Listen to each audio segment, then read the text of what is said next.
Coming up next on Tech News Weekly, it's me, Jason Howell, my co-host Mikah Sargent, and we have a whole lot of awesome topics to talk about today. We start by getting the latest update in the Apple versus Epic case with Lance Ulanoff, who wrote for OneZero about it, and it's a biggie, so we talk about that.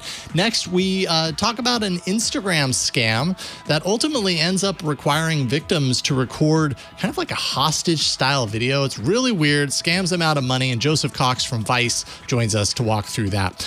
Also, Mikah talks about Qualcomm's news. It unveiled its software solution to bring AR to the masses. And finally, we get into the weeds on YouTube's move to hide dislikes from public view. All that and so much more coming up next on Tech News Weekly. Podcasts you love. From people you trust. This is TWiT.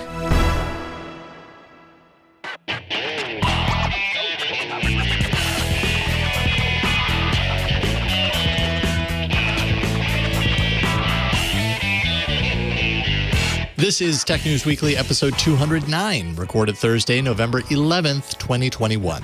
This episode of Tech News Weekly is brought to you by PlexTrack, the powerful yet simple security management platform that helps you to get the real cybersecurity work done. With PlexTrack, you'll streamline your assessments, analytics, and reporting.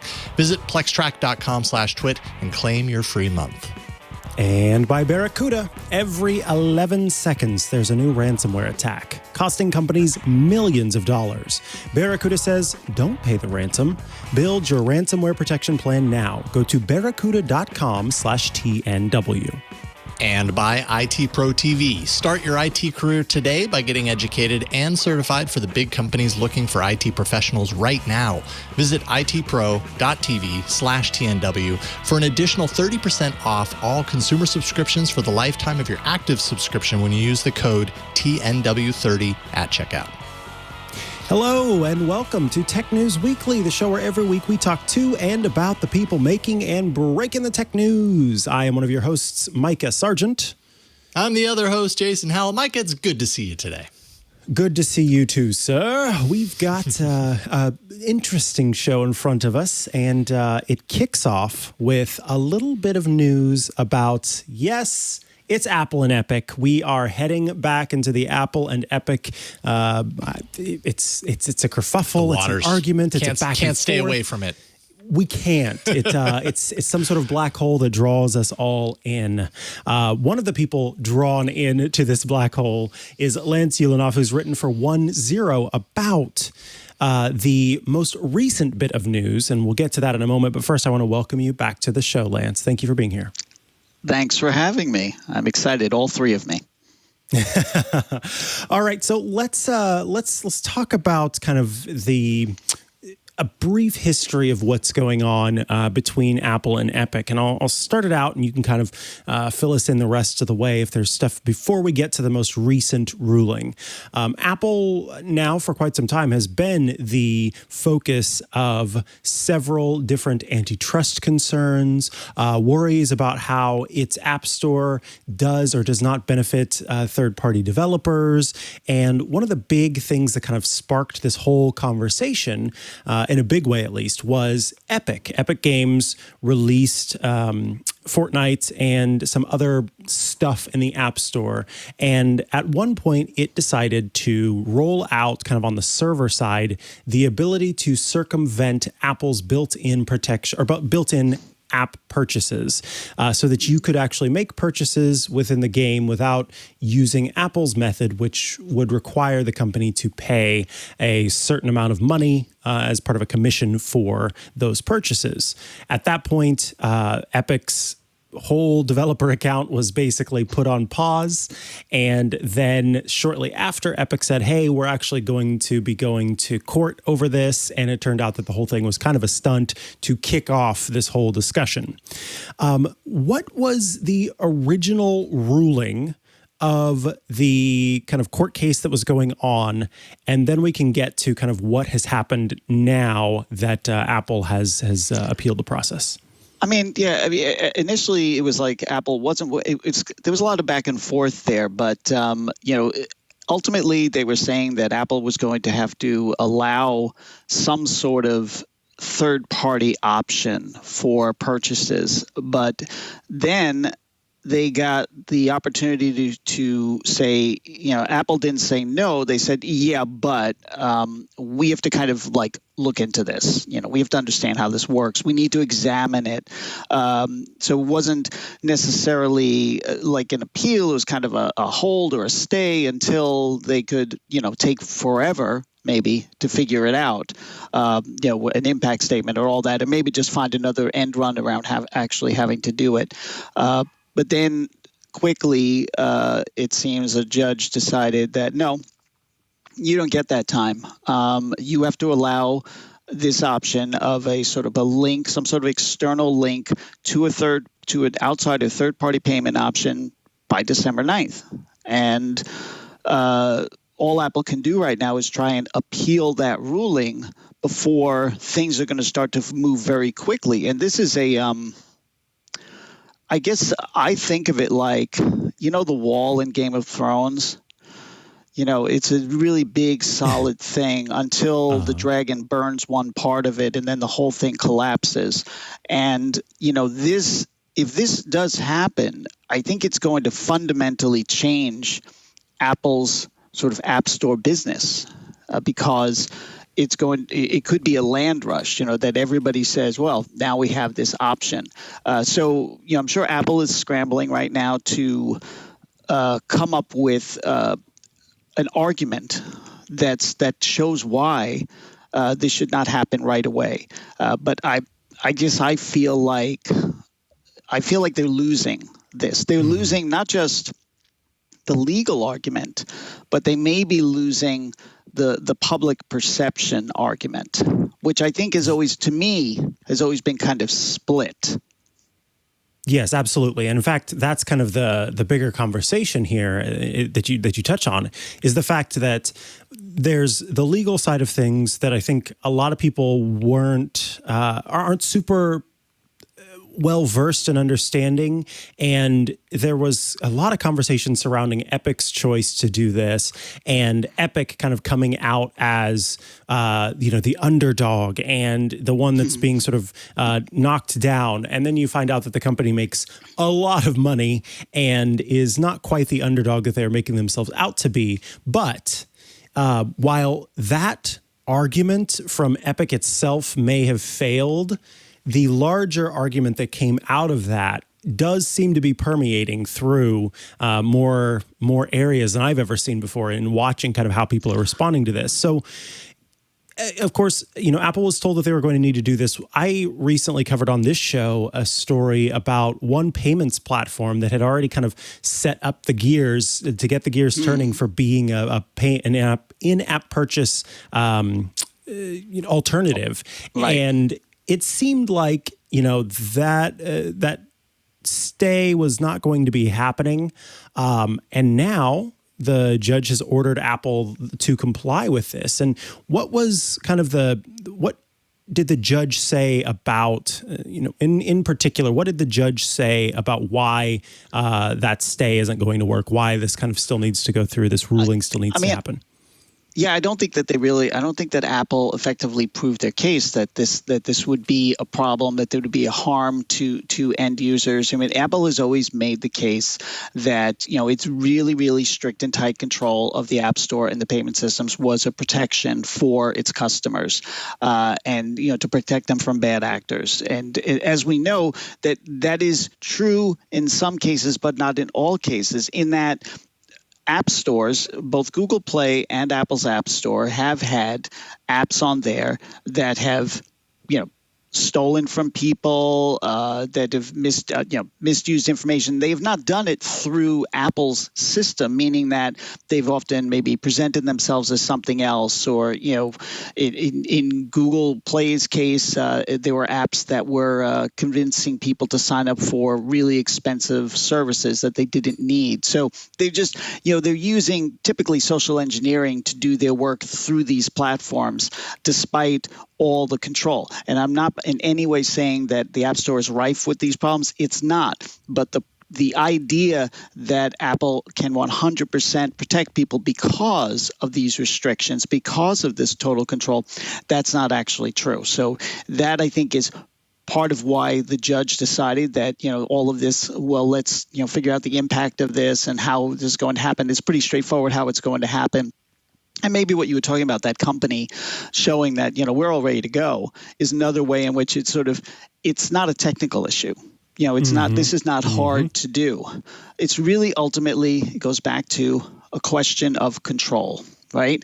And there's sort of you could theorize that this happening to Apple, and if Apple allows it, finally says, okay, may it work in its favor, because Apple is still facing sort of anti-monopoly scrutiny, for its control of this whole system. And if they open it up a little bit more, maybe people say, well, now they've got a third party involved with one component of it who's handling some payment stuff. So people, ultimately developers, have a choice. They can go with the convenience of 30 or 15% commission for using the in-app thing, or they can choose to do something that's a little bit less convenient, but also cheaper. So that's right there. That's not a monopoly, that's choice. So maybe it works in Apple's favor, although I guarantee you Apple is not seeing it that way.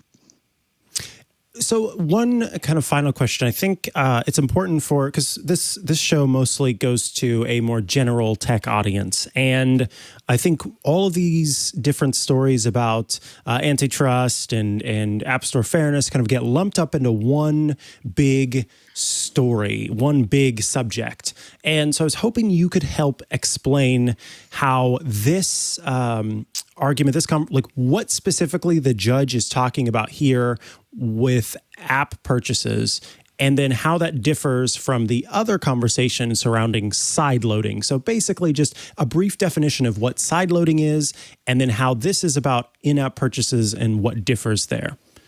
Right. Well, side loading is, I'm right now looking at you through a PC, and I can get apps or applications onto the system in a number of different ways. I do have a Microsoft store I can use, but I also can go to any number of websites and download apps and install them. I can work with Adobe's cloud and get the apps from there. I could even connect an old CD reader and put in an application that way. When you get to an iPhone or an iPad, you have one choice. There's one place to go. There's one entrance to the world of apps for these devices, and that's it. So you can't connect something to your Lightning port or your USB-C port and install through there. You just can't do it. Apple has always wanted that control, and they've always said that it's about protecting people, because we know that the Windows platform for a long time, because it was all open doors, was always under attack constantly. It really forced Microsoft to change its security game to get ahead of that.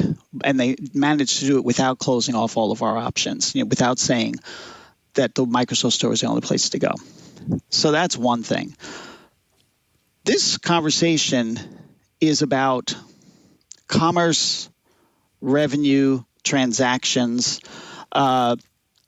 If you buy a shirt and the only way you can pay for it is with MasterCard. MasterCard owns everything suddenly. They're the only way, right?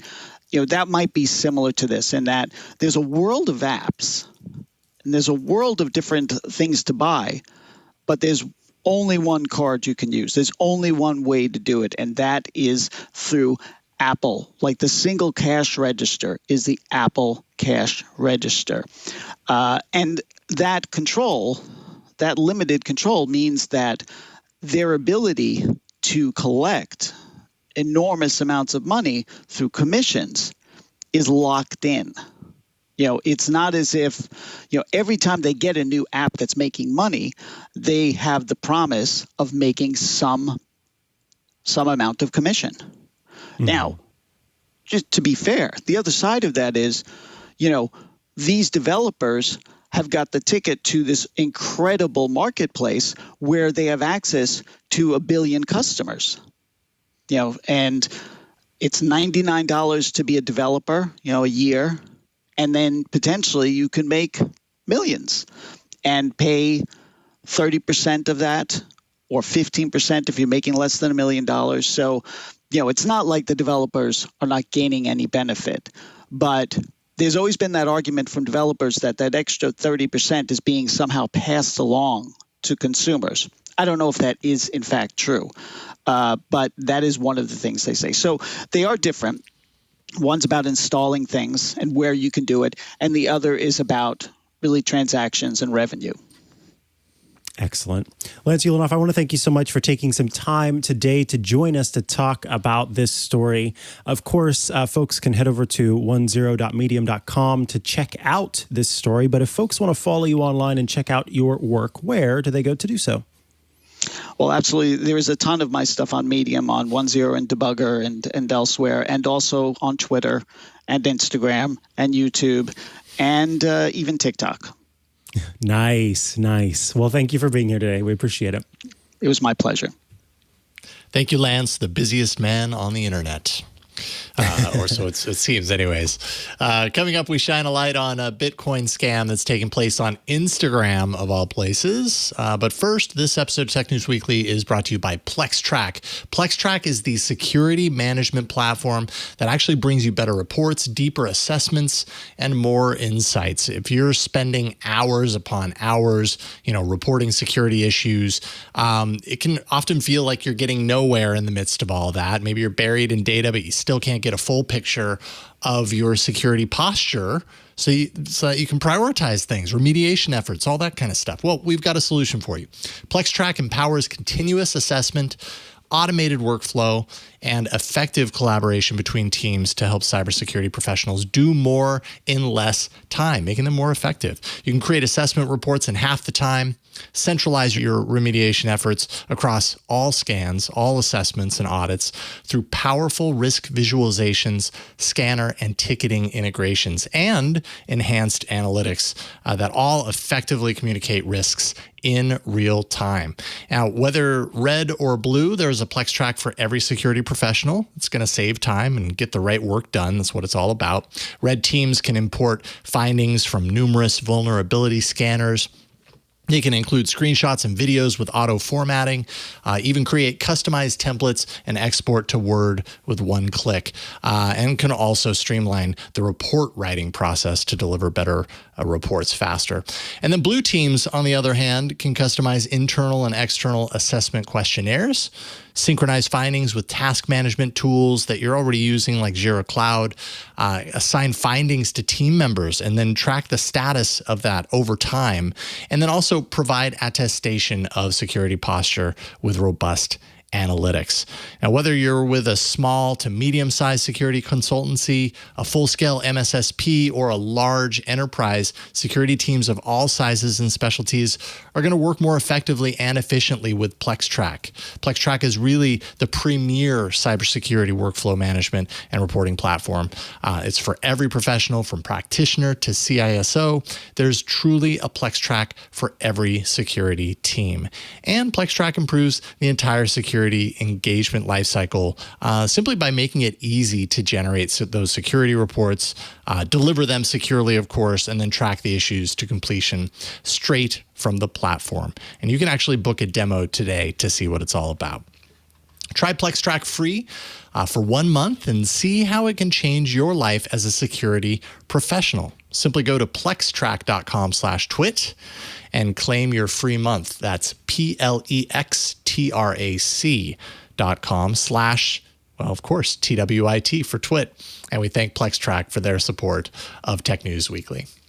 All right, account takeover. It's nothing new, but what happens to a victim once their accounts are actually taken over? Well, that can vary depending on the circumstance. And in the case of some Instagram users, they're being forced into a situation where they are required to post a video of themselves that Joseph Cox, who wrote this article for Vice Motherboard, kind of compares to like hostage videos. They really do kind of have that hostage video quality to them.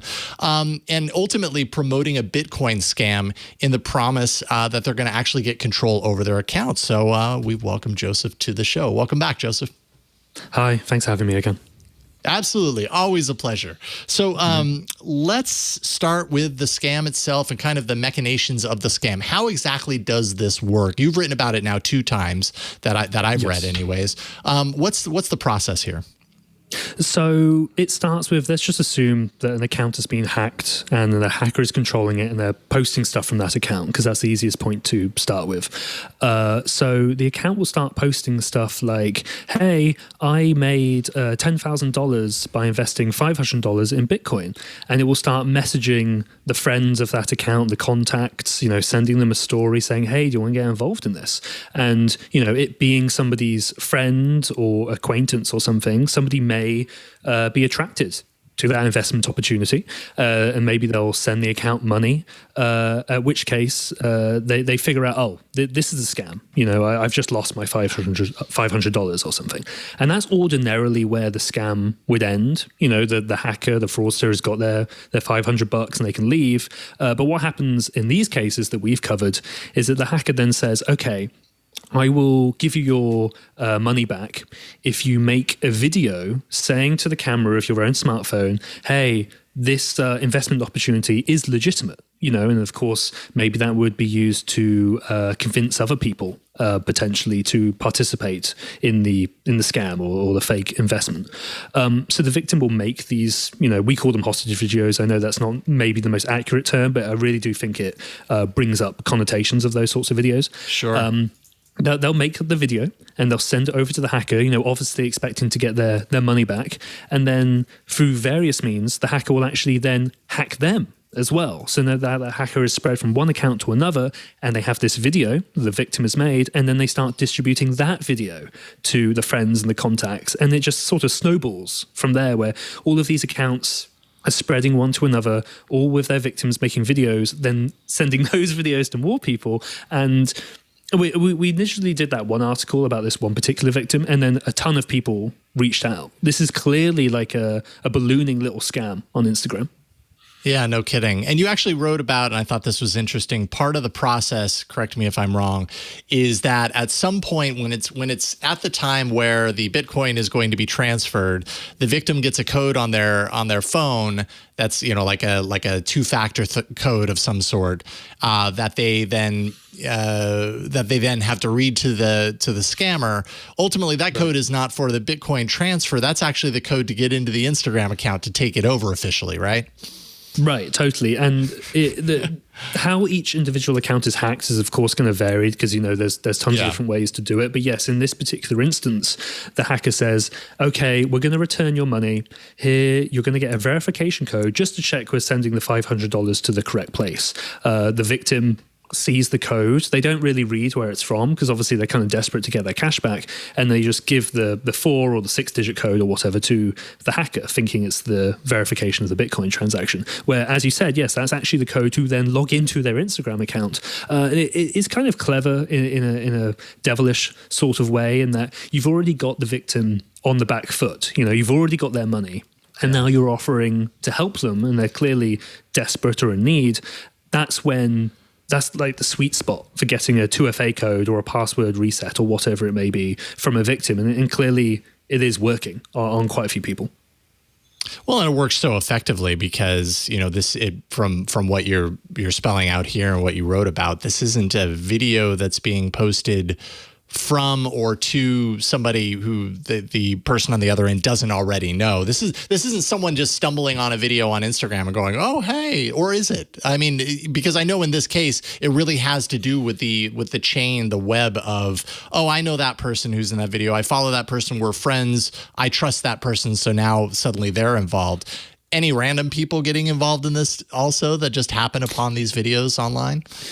Yeah, it definitely seems to be the former, which, as you say, is the hacker trying to convince these contacts and friends. And this didn't actually make it in the 2 articles because it was getting a little bit in the weeds, but I'm glad you brought it up because the hackers, when they're in control of the account, they will actually block other people, as in friends, who figure out it's a scam, or they'll block the original person trying to get back into their account. So it's not And I think in some cases the hacker may even make the account private as well. So it is not at all a public broadcast sort of scam. It is very much on the individual person's profile, their individual stories on Instagram, and just in DMs with other people, which actually makes it quite hard, at least for me as a journalist or potentially a cybersecurity researcher as well, to sort of see these scams in real time, because the accounts are all private or they're blocking people as well. Obviously, if you're Instagram, you're going to have much more visibility into that because you're running the platform. But I've had to basically rely on victims very kindly coming forward and admitting something that's, pretty embarrassing. They've lost money, they've lost access to their account. They've had to make this maybe humiliating is too strong, but a slightly embarrassing video. And I'm just very appreciative that people are willing to talk about it, because otherwise we just wouldn't have been able to cover the scam at all, and that was the motivation for at least some of the people who reached out. They know they may not get their money back and they may not get their account back because Instagram's recovery process is so poor. But they're hoping that, by speaking to a journalist, maybe they can at least warn some other people. Yeah, no kidding. I mean, it's got to be such a demoralizing experience to be put in this position where you feel like your only recourse is to record this video. I mean, of the videos that you wrote about, no one really seems, obviously, no one really seems particularly enthusiastic about the video. It really, the comparison to a hostage style video really works from that perspective. You can tell that these people were put into an incredibly uncomfortable position, and, that they're doing what they can to get it back. And on the promise that they're actually going to get it back, which, as you write, doesn't always necessarily happen. The hacker on the other end it's not like their ethical limit is okay, you did this thing, I'm going to deliver and give you your account back. They could very easily just not do anything. Right. These hackers do not care, even if they've got the money, even if they've got the $500, they don't care that they still have access to your account. They don't care that you had to make this embarrassing video. And the impact on the victims kind of varies wildly. There's obviously quite personal impact where, somebody's got access to your account, they can read your direct messages, and, maybe there's very sentimental stuff in there or on your Instagram profile itself. But one of the other victims, it was actually an Instagram account he used for business, and he's had a quite tangible impact on his business because his customers then got scammed as well, which looks terrible for him, right? And maybe his friends as well. So there's a real spectrum of the potential impacts here. But at the end of the day, the hackers don't care. They don't care if it's your business account or your personal account. They just care that, I can extract a little bit of money. $500 is not, I think, that big amount for a hacker. But when you're doing it, victim to victim to victim, you could probably make a few $1,000s with relatively little work from the hacker. Yeah, and without any sort of spotlight on what's going on, that goes on in perpetuity. So, what about regaining control, and not just over their accounts at this point? Like, if the hacker isn't cooperating and giving them access to their account, do they have any recourse there? And then also for the funds, is there any process or any possibility for regaining any of the funds that they lose in this scam? Yeah, I guess, well, certainly this is one of the other main reasons a lot of people reached out, is that they were infuriated and frustrated with the lack of communication from Instagram when trying to get into their accounts. In a lot of these cases, if not all of them, the victim will have either reused a password that's been breached somewhere else, which is why you should always use a unique password on every single site, or they've clicked a phishing link and entered their email, and then, as you said, sent the 2FA code or something like that. Some people will victim blame and say, well, they shouldn't reuse passwords. I don't think that's the appropriate response, really. It's on the platforms to help educate and help protect users. And in this case, and especially Instagram, you can't just phone up somebody at Instagram and try to get customer service. You obviously can't do it at Facebook either, which obviously owns Instagram. You have people even going out and buying, Oculus VR headsets just so they can get in touch with somebody at Facebook and say, hey, my account was hacked, please help. So there's some of the extreme lengths that people are going to. And with Instagram specifically, we've previously covered how people are paying so-called white hat hackers who know the recovery process. They'll pay them thousands of dollars just to jump through those hoops to try and get their account back. But every every week, basically, for the past, I would say, 2 years since I've been covering stuff on Instagram, there's just a message from somebody saying, I can't get back into my account. Instagram is not helpful. Please help me. And it's very, very difficult. Instagram will try to make somebody take a photo of themselves with a piece of paper that says my username and a date or something, or kind of ironically almost like a hostage video as well that I've only just realized. But Instagram will ask them to do that, and that's how you can sometimes get access to your account, but it's not always successful. It is very turbulent of whether you're actually going to get back into your account or not. And that's an Instagram problem at the end of the day. It's not up to the victims. Yeah, 100%.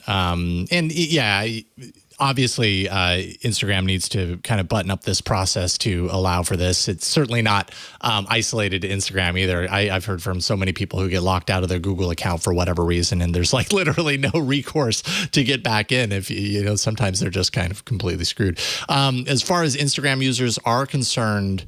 Well, actually, no. I think a better last question is: do you have any indication or any insight into whether this is like a single hacker that's doing all of this damage, or that this is like a trend that's happening right now that more and more people are getting in on this?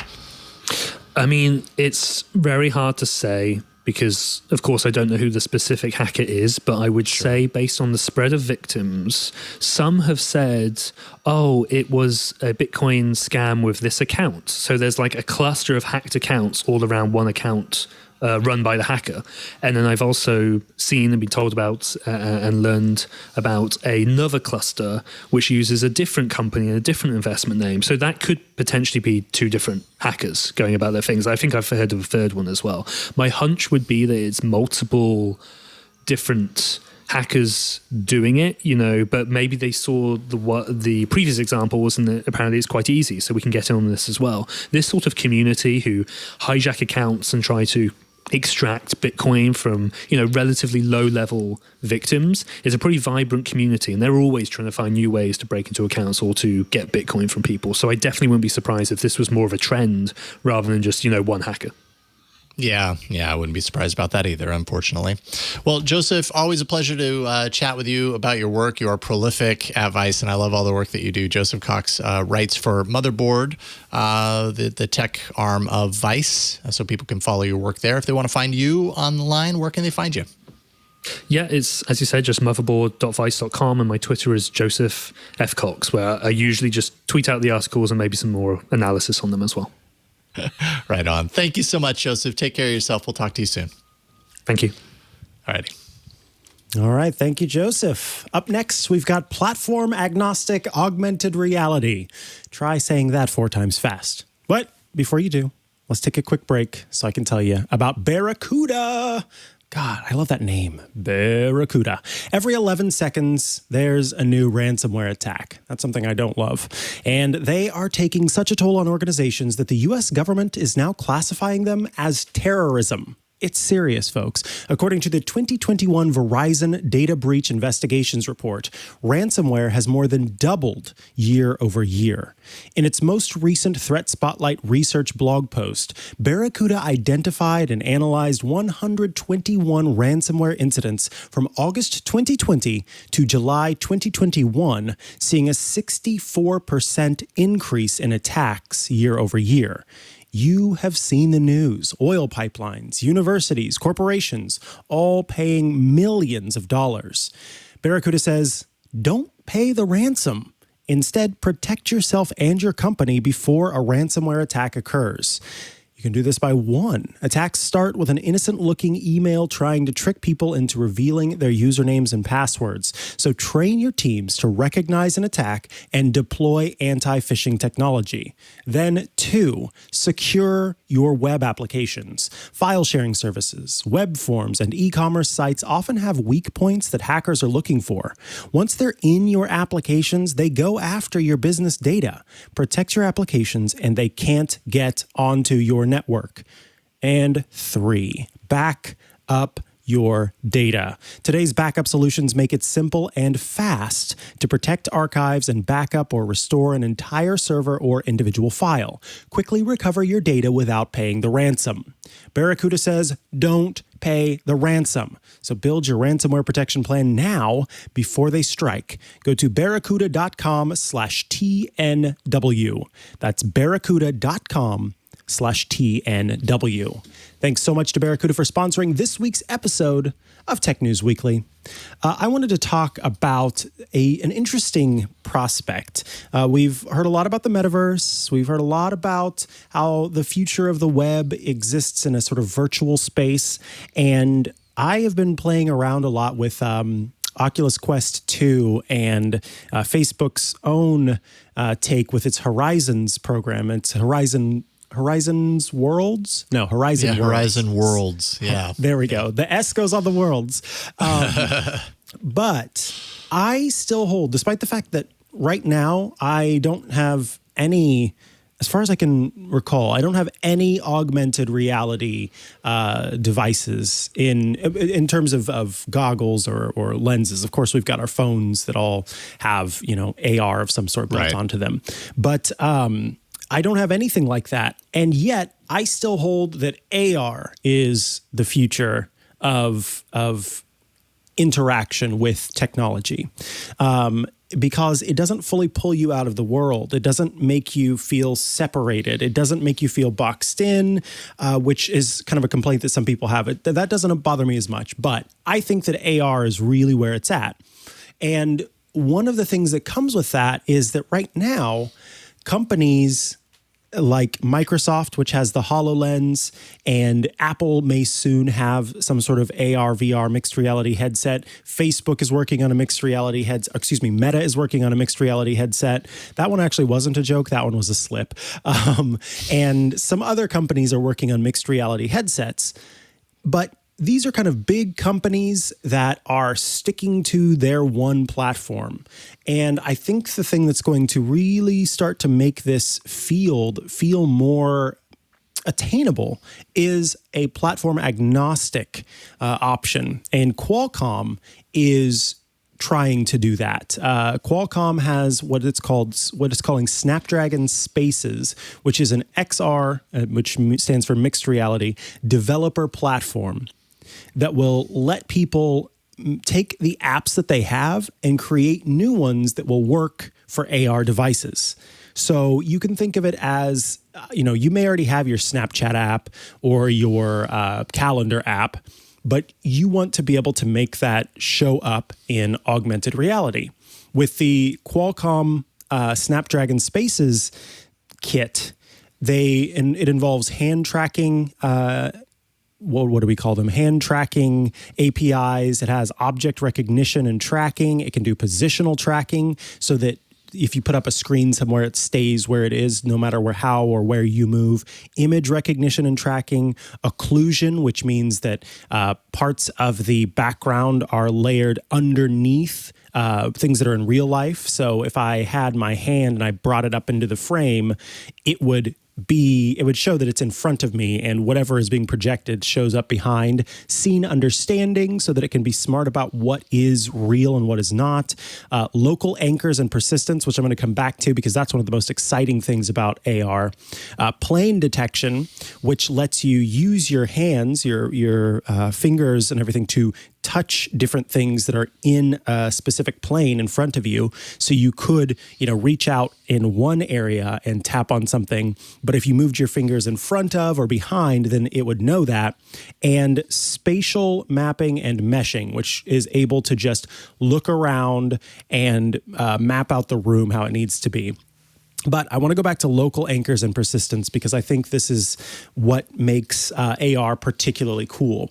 It's something that Apple recently released in its ARKit platform, which is the platform for its iPhones, iPads that lets you do AR stuff, lets you view AR experiences. And what this specific thing does, this local anchor and persistence thing, is it lets you lock experiences to a specific location. And this can be out in the world. So you can think like Niantic with its different stuff, or what I really like, which is the idea that, a lot of times family homes will have a whiteboard or a cork board or a refrigerator with a dry erase board on it or some sort of system where you leave notes. And in the future, you can very easily see that there is a persistent sort of space interface that exists in your actual real home that can have all of that on it. So the parent or guardian can leave a note in this persistent space, and then the other people in the household, as they interact with this virtual stuff that's happening around them, augmented stuff that's happening around them, they can get access to that. So I think local anchors and persistence is one of the most important things about AR and will be in the future, because you can also think of it as you go and you lay down to go to bed, you wake up in the morning apparently feeling like P. Diddy, and you look to your right and you have placed next to your bed every morning, you've got your virtual alarm clock, augmented alarm clock.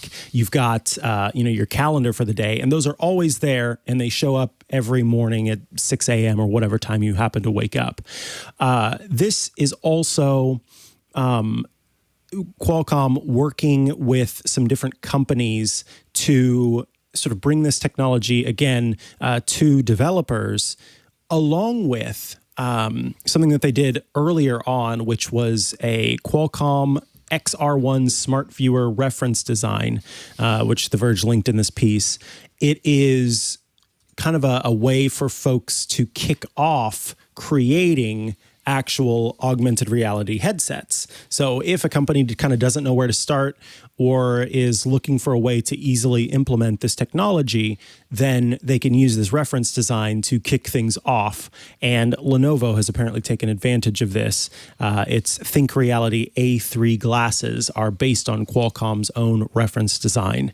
So I really like that these companies are kind of stepping in to make sure that it is easy to be able to create an AR version of an app, and then also that it's becoming easier for companies to make AR viewers, because it's clear, to me at least, that is kind of where things are starting to go, and companies are wanting to get in on the ground floor there to make sure that you can, whatever company you happen to use to buy your headset. It's kind of like with smartphones at this point. I can buy an expensive iPhone. I can buy an expensive Samsung phone, or I can buy a more cost-effective Google Pixel or OnePlus or one of these other phones that are less expensive, and they all let me access the internet and the apps that are in the App Store, et cetera, et cetera, et cetera. So I think a lot of companies are going to start making these AR headsets, and you'll be able, some of them will have more features. The tracking will be a little bit better, or the planar detection is more depthy, or it does a better job of showing you what's in front of your face. It's kind of like a television too. You can buy a very expensive TV, or you can buy a more cost-effective TV, and one gets you less. The colors don't look as good, et cetera, et cetera.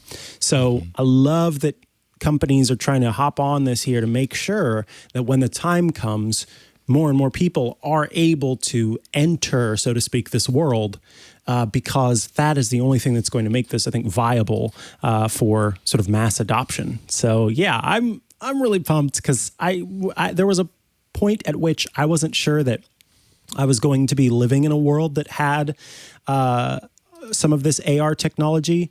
And now it's clear to me that I will be living in a world that has some of this AR technology, even if it isn't to the point that, when I die, we're all minority reporting. But that's okay. We're all wearing AR contact lenses at that point.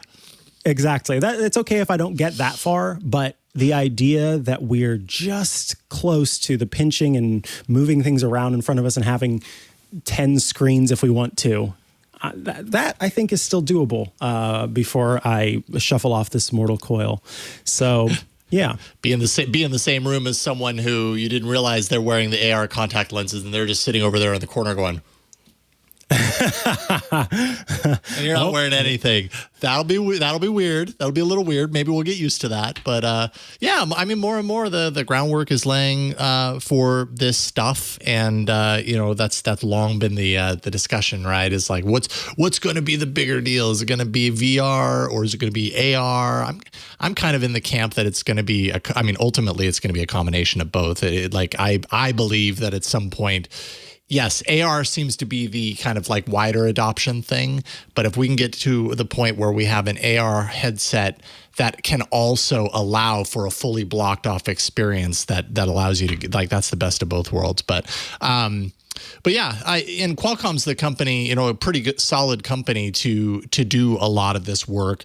Their hardware is already found in a lot of the AR and VR headsets that exist right now. The Vive Focus 3, the HoloLens 2, the Oculus Quest 2, all have Snapdragon chips inside. Mind you, this isn't a hardware solution. This is more of a software solution. But it's interesting to me that this news came out now because this week on All About Android we talked a little bit about Niantic and their news that they're making their AR software platform, which they call Lightship, available for free to developers, and that's actually going to be using Spaces as well. So you've got some pretty big players hopping on board. Niantic, arguably Niantic is one of the biggest software AR developers right now. At least they've certainly been the ones to get the most success with Pokemon Go and a few of their other things, which weren't quite as successful, but still they've been doing this for years, dating back quite a while now. So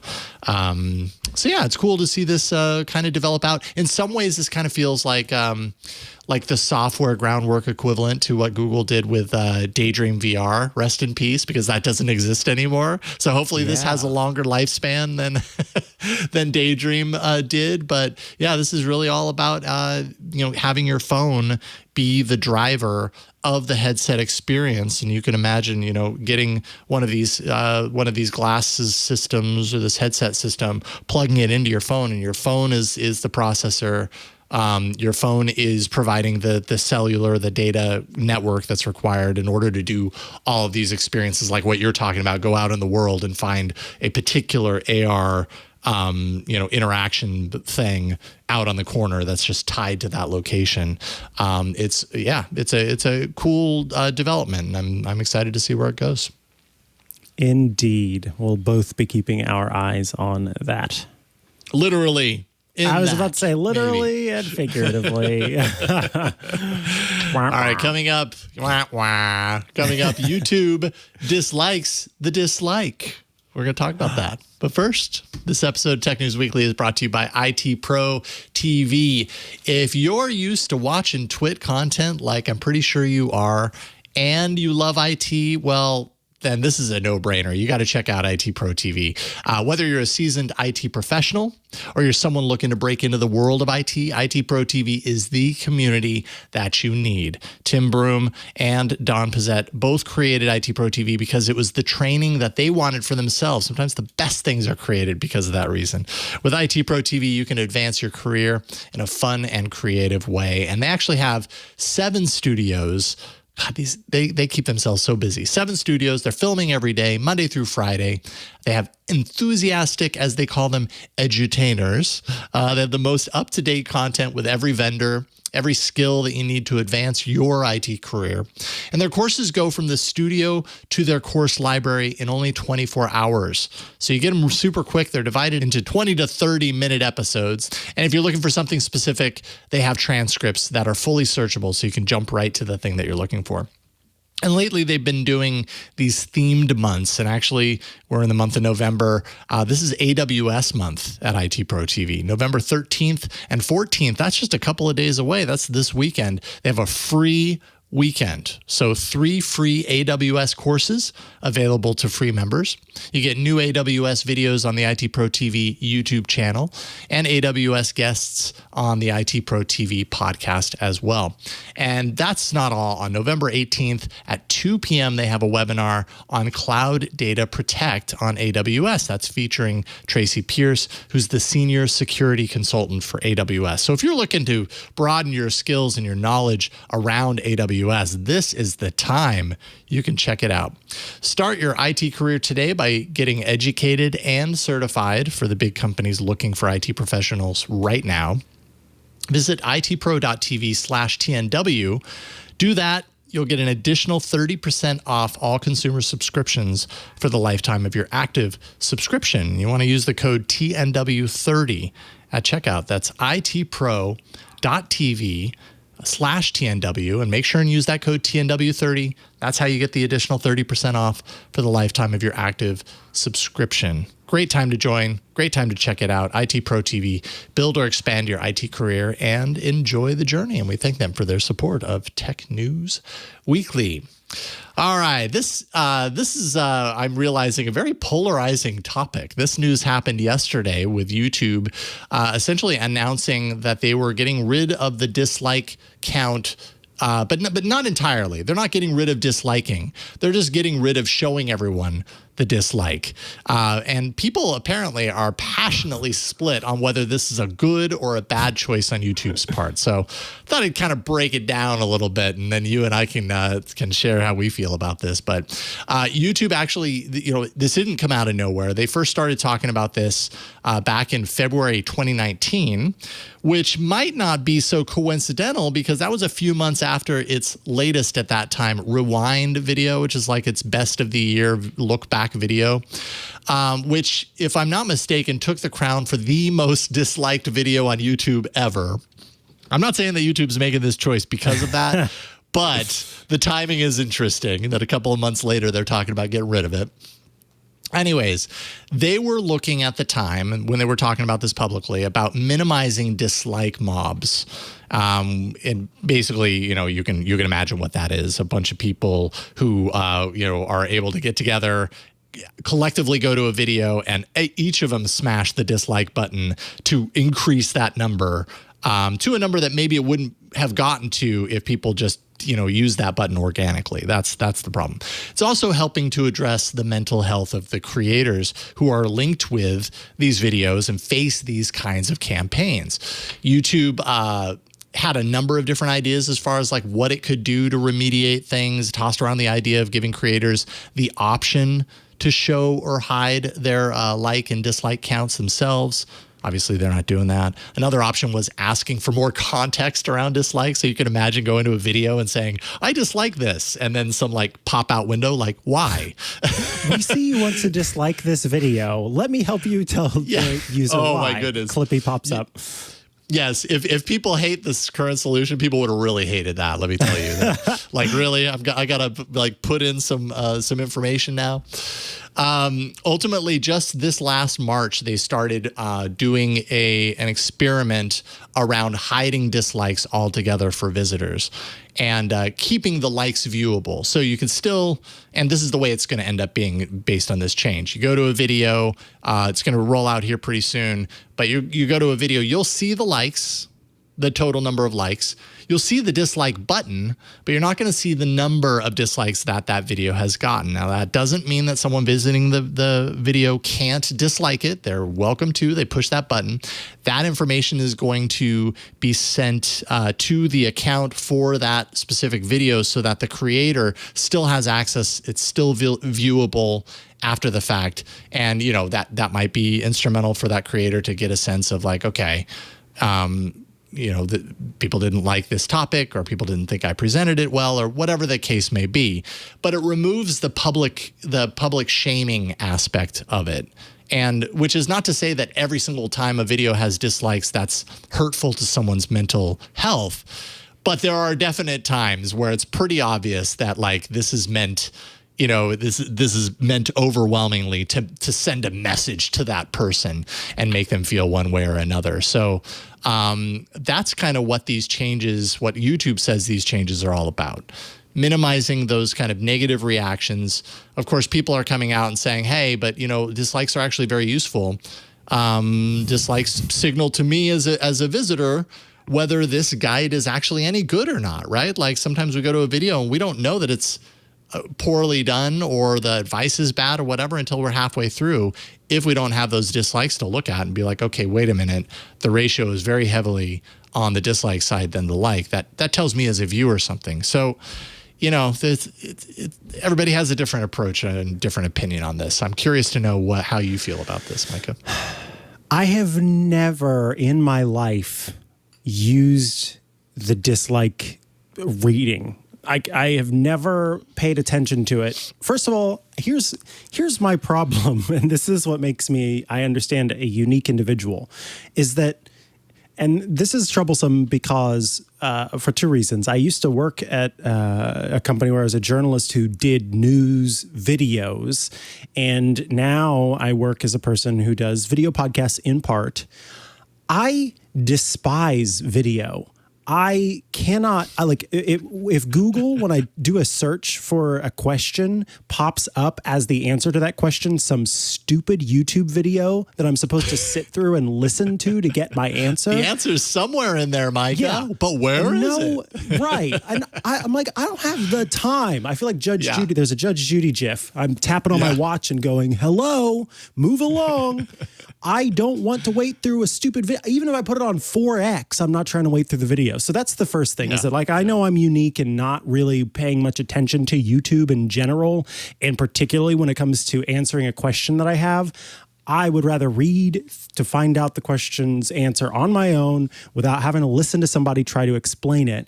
And that goes so far as to it took me longer to learn how to knit and crochet because I did not want to watch people teaching me on YouTube. Instead, I would read through and try to understand the diagram. So I get that I'm weird and that it's sort of a strange kind of pet peeve of mine to the point that it's a little illogical. But all of that said, even when I'm like shuddering, use YouTube for something, I've never looked at the dislike or like section or the comments. And in most cases, because all I know is that YouTube has a vast trove of trollish users who, no matter the video, are leaving ridiculous things. And if it's not ridiculous things, and it's just somebody saying first, and then another person saying first, and then the other person saying first, and only one of them is actually first. So yeah, I don't think there's any value to any of it. It'd be fine if they took away the like button as far as I'm concerned. But I do think it's a little odd.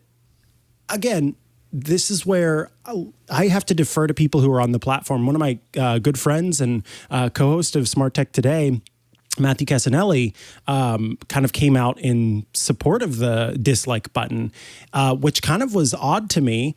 And I'm looking forward to talking to him about it because I want to know sort of his take on it. Because if you think about the different platforms that exist online, social media platforms that exist online, it's Reddit, and now it's Reddit and once was YouTube that had any sort of dislike thing. Most of them only have the option to just say, oh, this is something I appreciate. This is something I appreciate. So I'm okay with them falling in with what's standard on the web.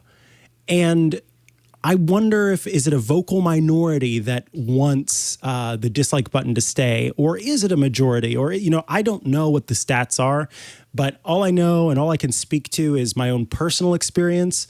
And for me, I don't use that dislike metric at all and never have. I've never read it and never paid any attention to it. The only time that I've paid attention to it is when it is one of it's a video that I posted myself, and I wanted to see if someone what the metrics were versus like or dislike. And so that is the part where I understand why they would still make that information available to the creator behind the scenes. But why does every person out in the world who goes to the video need to see that information? I think that should be information for the person who made the video, not for everybody else. And again, that's where I say I'd be okay with them removing the like metric as well. And instead doing something like what Instagram does now, where it just says, it shows you people that you follow have liked this and others, and then you can tap if you want to learn more about what the likes are. Let's not show those metrics should be for the creator, not for people who are going to see the video. And I think that also falls into what YouTube wants anyway, which is for people to rely on its algorithm. And so starts to show you different videos that you see. And if you're using the like or dislike metrics to influence your decision, that kind of runs contrary to what YouTube wants anyway. So in that way, even if I'm not a fan of the idea of an algorithm kind of making those decisions for me, it is the way that YouTube wants things to be. And I think that it helps make a difference in people giving. It could help make a difference, I should say, in people giving content a chance that they wouldn't otherwise see or pay attention to. That's a good point. Yeah. Yeah. So again, I am an odd person out in this whole thing who spends very, very few minutes a month on YouTube. So I don't really know the true feels that people have about this. But yeah, bye dislike. I'm celebrating it. Yeah, I'm fine with it too. I feel okay with the dislike being hidden. I'm kind of the opinion that like it's not having a dislike hasn't been a detriment to other platforms. So why is that any different with YouTube? You know, if you're on TikTok, you have the ability to like the video, and that's great. Although the funny thing is on TikTok, I feel like even when I like videos, it doesn't really change anything. Like, you know what I mean? Like I like to let the creator know that, hey, that was really great. But also B, because I think I'm going to see more of stuff like that.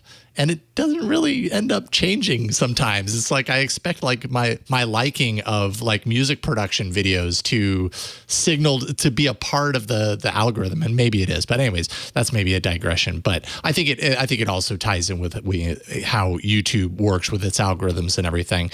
When I've paid attention to things like dislikes, like it's hard for me not to look at it because it's right there in the interface. And the same goes for comments, although they move the comments underneath the related videos, and that's really helped. But even when the comments were right under the video, and I knew that so often comments just were kind of like toxic and like, why do I even read these things?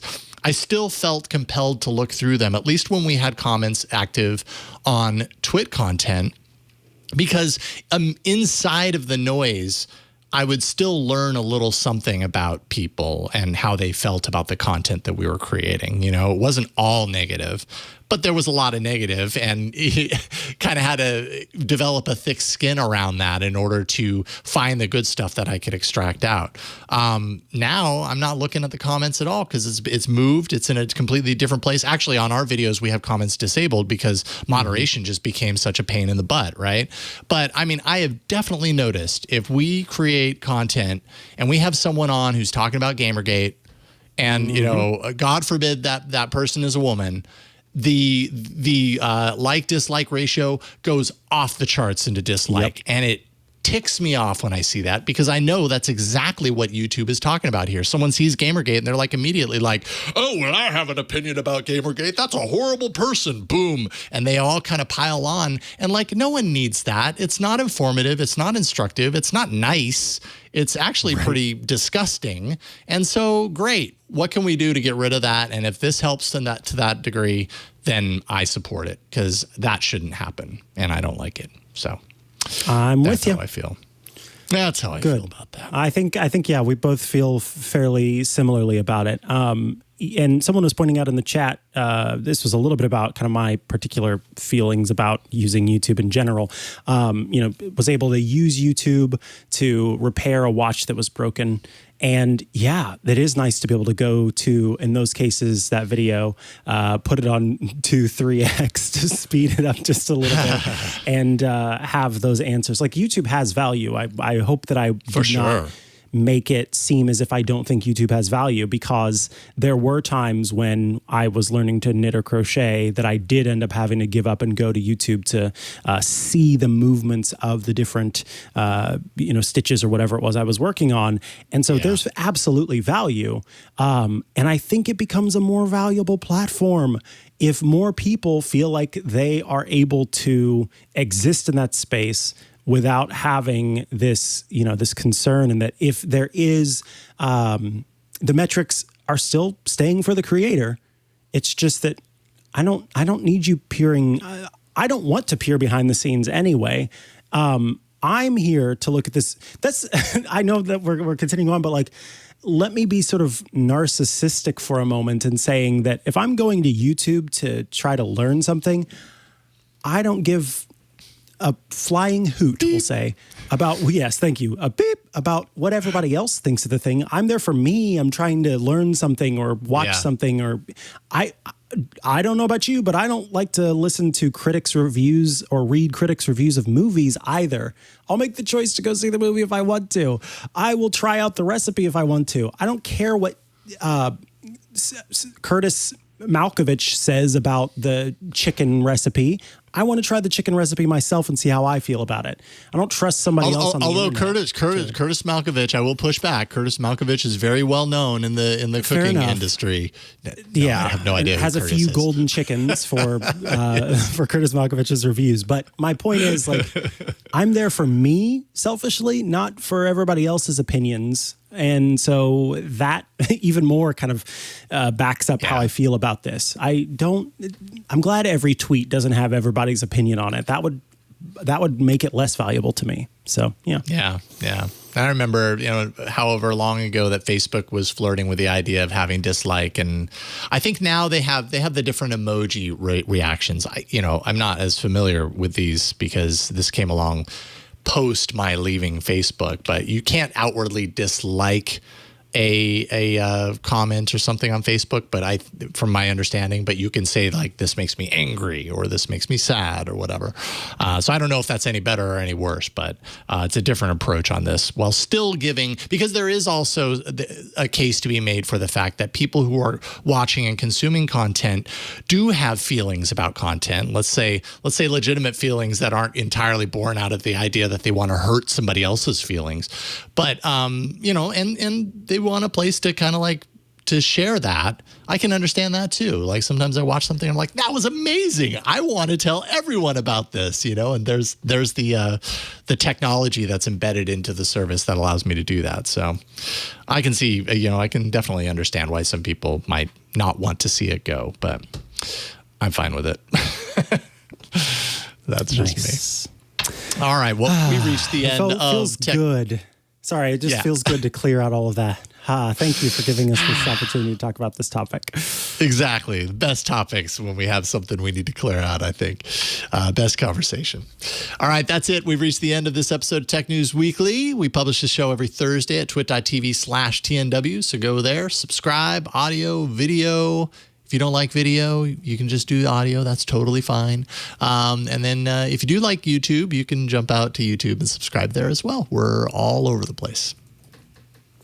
If you would like to get all of our shows ad-free, well, you should check out Club TWiT, because for $7 a month, that is exactly what you get. You get every single Twitch show with no ads. You get your own personal feed of each of the shows. So you can, even if you haven't tried out a show before, well, now's your opportunity. You can try out a new show whenever you join the club. You also get access to the TWiT Plus bonus feed that has content you won't find anywhere else, before the scenes, after the scenes, outtakes, special content from us hosts, etc., and access to the best part, which is the members-only Discord server, a place where you can hang out with us hosts and other TWiT folks, as well as a place to hang out with your fellow Club TWiT members and have a good time. If all that sounds good, head to twit.tv/Club TWiT.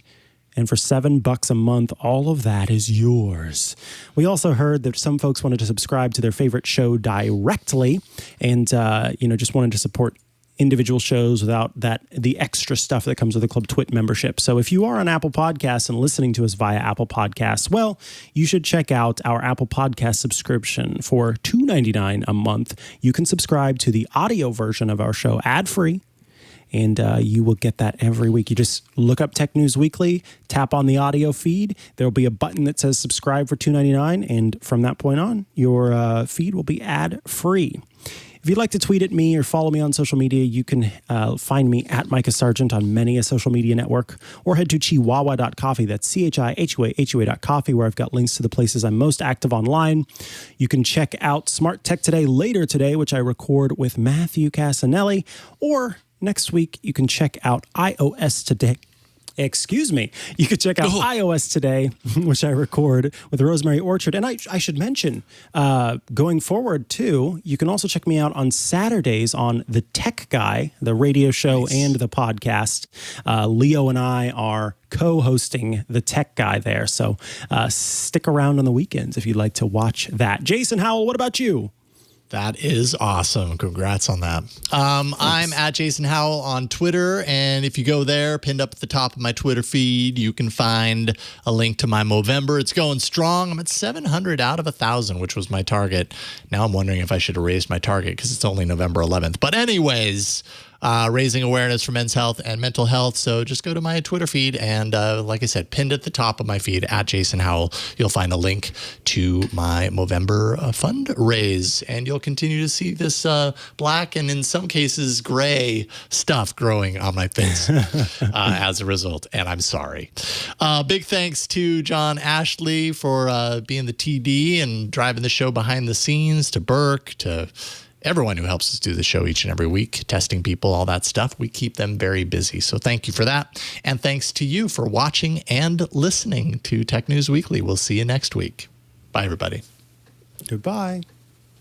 So you got yourself the brand new latest and greatest iPhone or Samsung smartphone because you heard about all of the beautiful photography those things can create. But for some reason, you're just not quite getting it done when you try to make your photos. Or you got yourself a brand new camera because you were interested in getting started in photography, but your little new inexpensive camera still isn't quite cutting it. Well, you need to check out my show, Hands-On Photography, here on TWiT. I'm going to show you how to be a better photographer and a better post-processor, and quite frankly, just help you get the most out of that new camera that's either on your phone or the brand new one that you just got for your birthday or gifts or what have you. And it's going to be a lot of fun. So head on over to twit.tv/hop. That's twit.tv/HOP and subscribe today.